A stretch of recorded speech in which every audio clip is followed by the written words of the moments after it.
La vicepresidente della Regione del Veneto, assessore alle infrastrutture e trasporti, Elisa De Berti, ha confermato il servizio di trasporto pubblico locale di navigazione fluviale che collega le località turistiche di Bibione, Lignano, Sabbiadoro attraverso il fiume Tagliamento. Il servizio sarà attivo dal 29 marzo al 3 novembre e rappresenta un mezzo di trasporto rapido, economico, a basso impatto ambientale, particolarmente apprezzato da famiglie, turisti e cicloturisti. De Berti ha elogiato il crescente gradimento del servizio nel corso degli anni, attribuendolo anche all'estensione del periodo di fruibilità. Ha ringraziato i comuni e gli operatori del territorio per aver promosso il progetto, sottolineando che nel 2023 sono stati registrati oltre 119.000 passaggi, con un notevole incremento rispetto agli anni precedenti. Inoltre, consentendo il trasporto delle biciclette, il servizio supporta la mobilità slow e sostenibile,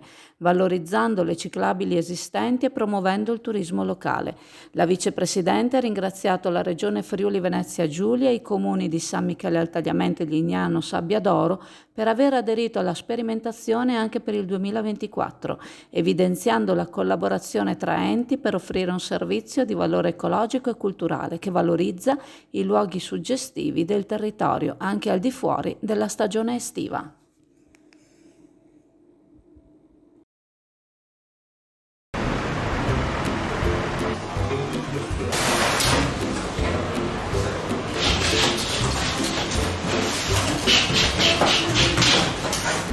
Ciao a tutti, allora Leo è ritornato, è una delle pizze più buone di Chioggia, sono la più buona rispetto agli altri amici pizzaioli che ci sono e niente, ogni tanto un po' di pizza fa bene, si mangia dolcissima, si scioglie in bocca.